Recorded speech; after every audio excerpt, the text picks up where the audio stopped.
everybody, I'm Tabby Bell and welcome back to my channel. So today's video is going to be a lot different than anything I've ever done before here on my channel. Today is going to be a story time video of an awful, horrible, traumatic car accident that I was in and my husband was in. And I've never done something along the lines of a dark video on this channel before. And so if you're here because you want to see a happy-go-lucky video of me doing makeup or talking about beauty products, that's not what today is going to be. And if you don't want to be here for that, I will not be offended in any way or form. So feel free to just save it for the next video. That's fine. But I just wanted to do a little bit of an intro to talk about what this is going to be about. So with that being said, thank you for coming, and if you want to hear this awful story, then keep on watching. Okay, everybody, so, oh my gosh, just so you know, I'm not going to be my normal self in this video because it is going to be hard to walk all the way through it and relive all of this stuff that happened. My lighting's a little off today. I'm in a weird location, so bear with me, but I'm going to kind of walk through this a little bit. And I'm going to start with a bit of a backstory. So I got my car, which was a 2005 Hyundai Elantra, when I was, I think, 18 years old. My mom bought it for me. It was my first car. Let me throw in this. I never got my driver's license. Well, I did get I have my driver's license, but I never took a driving test. And that was because when I got my license, I was 18 years old. And in the state of Texas, believe it or not, when you do, I did an online program learning how to drive. So when you do that, you aren't required to take a driving test because they assume that your parents have done drive time with you, which I had done drive time, but I didn't do as much as I guess I needed to. And we didn't even have to write down the hours. It was nothing like that. It was just whatever. So I went in, and when I went into the DMV, I didn't expect to be getting my license that day. I thought I was going in, doing a test, going back out, and then coming back on a different day to do something else, but I didn't. And so I walk in, I take a little written test, I nailed it, got 100%, and they said, okay, so go over here and you'll have your picture taken for your license. And I'm like, what? My license? And I just remember thinking, what? Why am I getting my license? And anyway, they took my picture and all of a sudden I had a driver's license. And fast forward to me getting a car. So when I got my car, I had insurance. My mom got me insurance, got everything I needed. The car was taken care of. Well, I wasn't the best driver and I did get in a few fender benders and things like that. And I just wasn't very good at it, but I had to have a car because my job was really far away and I had to drive to work. There were other things that I had to be at that I'm not going to mention here. It's not necessary, but I had to be there.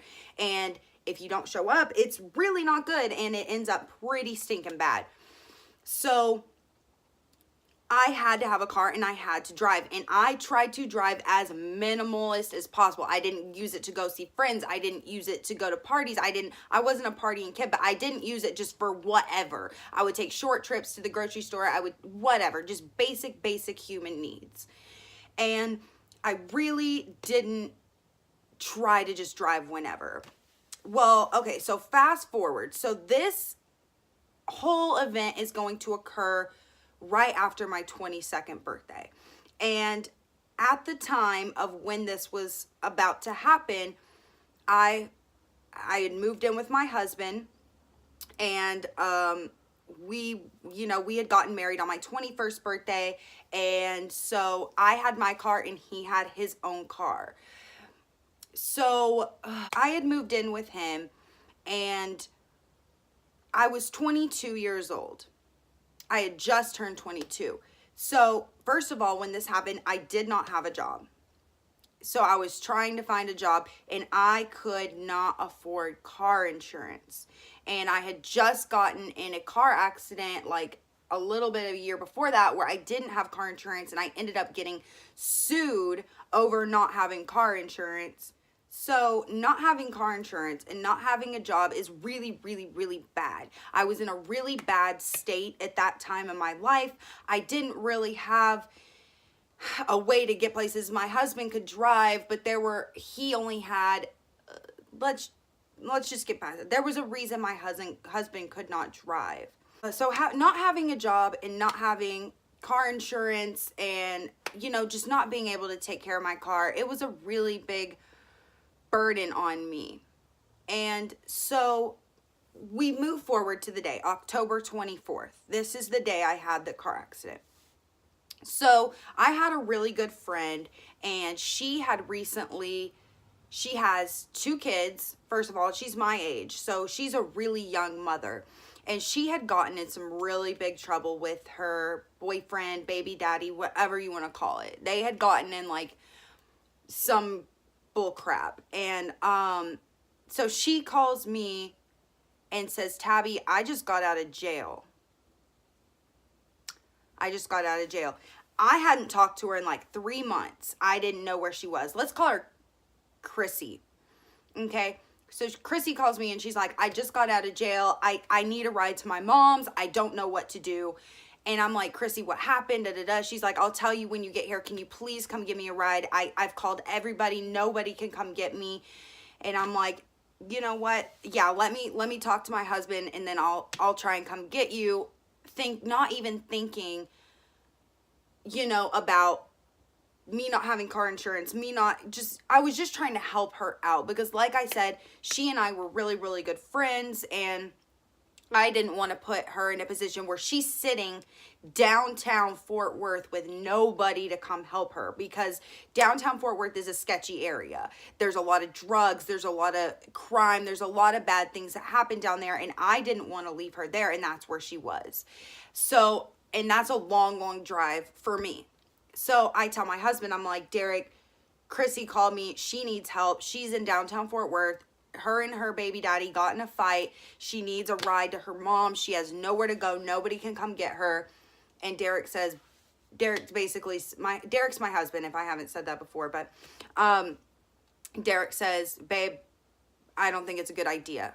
Can you just see if there's, try and get a hold of some. I'm like, I don't know anybody that's going to go pick her up right now.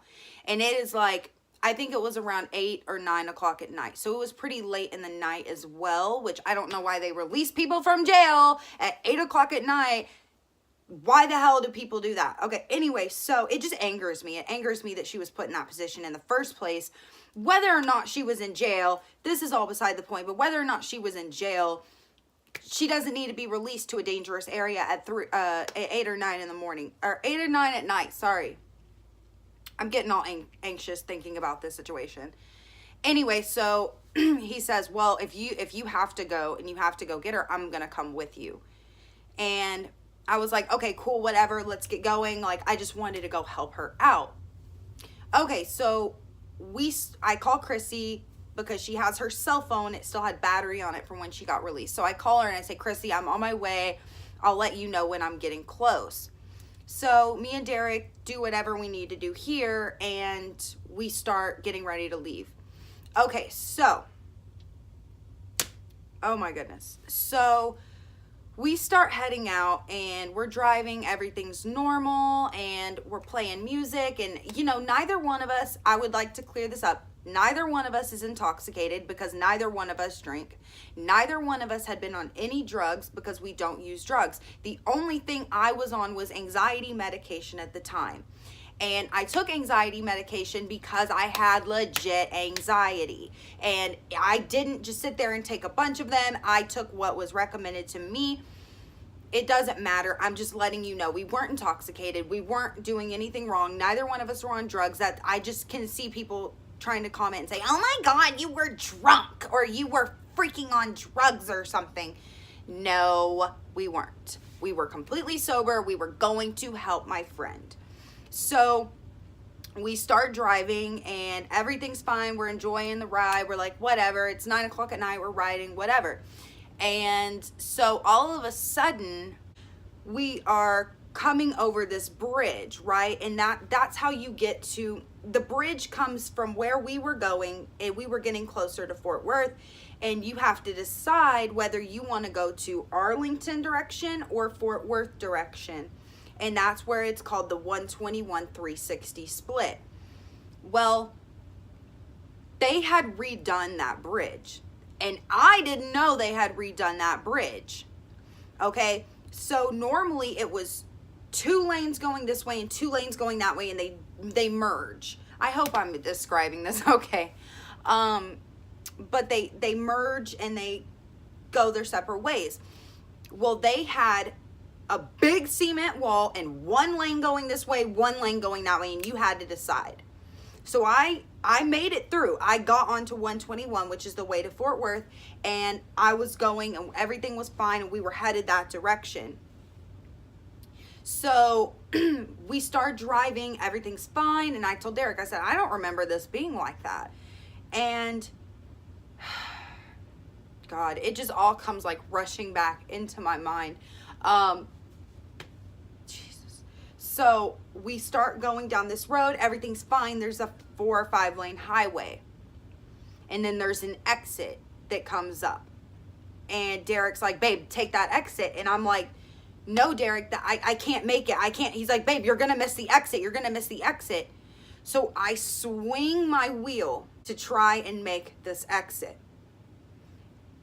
As I do that, I'm going sideways, and there's a big cement wall right here, and I'm turning this way. So I try and straighten the wheel so that we can go into the exit, and I feel no control in my car. And that is the first time in my life I have ever felt that feeling of not being able to control your car. And it is a terrifying feeling when you are driving 2,000 pounds of metal and you can't control it. All of a sudden, I see us heading straight toward the cement wall, and I know what's going to happen. But I didn't know what's going to happen because I thought we were going to hit the wall and bounce or whatever. I hear it, and it was all so fast. Everything's just moving 1,000 miles per hour when this is happening. Like, everything just happened so fast. I see my car, the side of my car, hit this cement wall, and then I basically black out. But what happened is we flip and flip and flip 2 or 3 times. Some of the people say it was twice, some say it was 3. I don't know. I was blacked out. So our car flips, and there's a big grassy bank between where the 5 lanes of highway was and where this exit was. So we flip into this grassy bank, and we are sitting upside down in my car. Whenever I wake up, I don't know how long I was blacked out. I don't know. I'm just sitting upside down, and we both had our seatbelts on. Thank God we both had our seatbelts on, because we would have been dead. We would have been dead, both of us. And it breaks my heart to think I could have killed myself and my husband that day. I could have killed my own husband that day in that car. I'm trying not to get emotional. It's a hard thing to go through, okay? But we're laying upside down, and I wake up, and I'm in pain. And I start screaming, Derek, are you okay? Are you okay? Can you hear me? And he's like, babe, I can hear you. I'm okay. My hand hurts. And I'm like, babe, my neck is hurting. And the seatbelt is cutting my neck. And I'm going to try and insert a picture of my neck, all the scratches and stuff down my neck right here.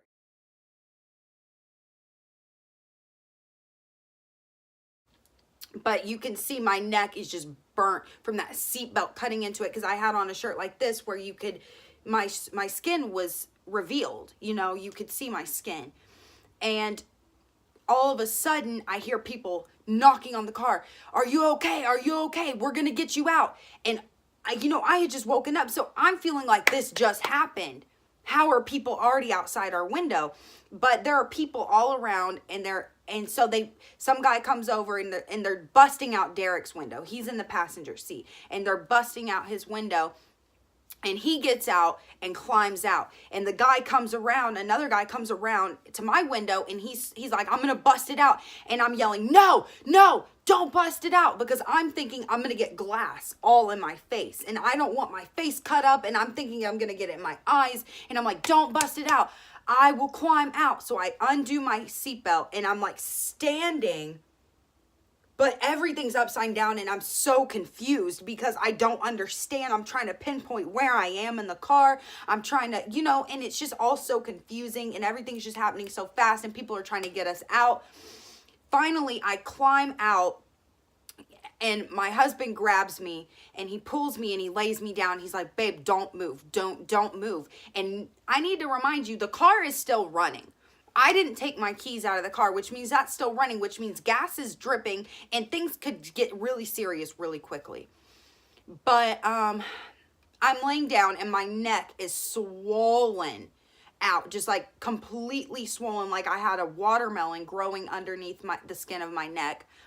And they won't let me get up. They're saying I'm in shock. I probably was, looking back, but I was like, no, I'm not in shock. I'm not in shock. I need my purse. I need my phone. I need this. I was trying to get focus on what was inside the car.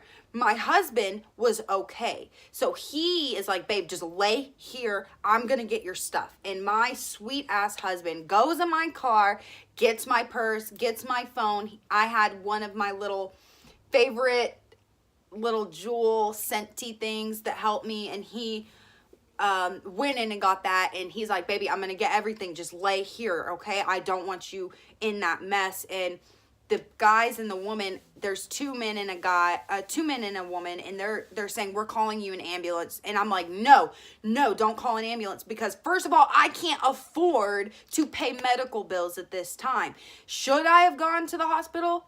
Probably, but I could not afford to go. So I'm saying, no. They called them anyway. They came. So the ambulance gets there. They put me in the back of the ambulance, and my husband rides with me. Oh my gosh. It's all such a blur. But we get to the hospital, and they take me, and I remember just being grass all over me, and because we were in grass, and there's just dead grass all over me and dirt, and I'm scratched, and I'm bleeding, and I'm crying because I don't want to be there, because I can't pay that bill. And it's all settling in right then that I don't have a car anymore. I don't know how I'm going to do anything, because I needed to find a job, and I no longer have a car. I didn't have car insurance. I didn't know what was going on. So they lay me on the table, and they start trying to console me and calm me down. I'm not having any of it. I'm just freaking out. And then they start cutting my shirt. And I'm like, no. I was wearing really expensive clothes that day.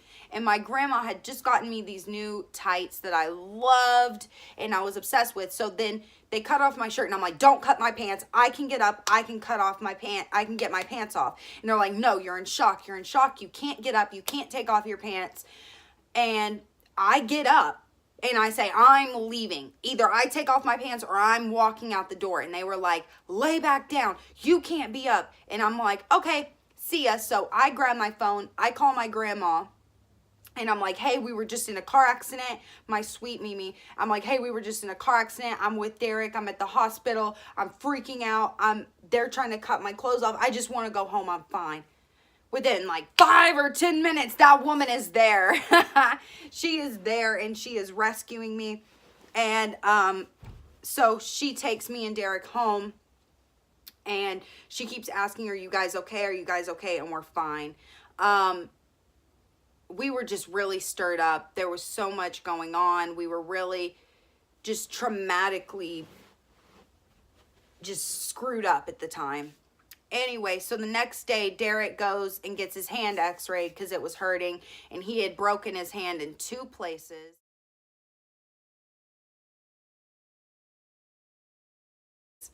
I had these huge marks all over. But yeah, that was the story of the car accident. The car ended up being, I went back to the lot. I actually don't have any pictures. Derek and I went to the lot to clean out the car because they put it in a big lot and then you go and clean out all your stuff and whatever. And I didn't take pictures because honestly, I was so disgusted and sad and confused, and I didn't know what to do. I was so upset that I didn't take pictures. I didn't want any memories of that. And long story short, Chrissy, I don't even know what happened to her that night because everything was a ray. I didn't know where my phone was. I don't know what happened to her that night. But it was a bad disaster, and I still don't have a car. I still don't, I don't have my own car. And every time I'm in the car with Derek now, and he's such a great driver, but anytime I'm in the car with him, if he even like hits the brakes a little bit, I'm like, like freaking out. Like I have severe traumatic experiences from that happening, and it is causing so much PTSD in my brain in a car. Like, so that's the story of my horrible car accident. The scars have obviously healing up. I can still see them a little bit, little marks. But if I could say anything from this story, it's just always wear a freaking seatbelt. Because I'm telling you, if I had not had on my seatbelt that day, or Derek, both of us would have been dead. We would have been so dead. Like, and it breaks my heart because I would never want to hurt my husband, let alone any other human being in my life. And it was a really traumatic experience. And just, if I could say one more thing, it's that if you're ever about to miss an exit, miss the exit. Because if I had missed the exit and gone and swooped around instead of just trying to make that exit, I would still have a car. I would still have a car. We wouldn't have crazy medical bills. I would be okay. And I would be better off in life than I am. But things happen and I can never go back. I can't fix it. So I've moved on from it. But it is a very crazy story, and it is just so much traumatic stress on my brain. So that's the story. That is the time I had a horrible, horrible car accident and almost died. So thank you all for watching. If you like the video, if you want to hear more story times, I have so many crazy stories from my life. It is ridiculous. But if you'd like to hear more story times, leave a comment down below. Give me a big thumbs up if you enjoyed the story. And if you haven't subscribed yet, I would love to have you here. I would love for you to come hang out with me. And yeah, so thank you so much for watching, guys. I love you so much, and I will see you tomorrow for another video. Bye, guys.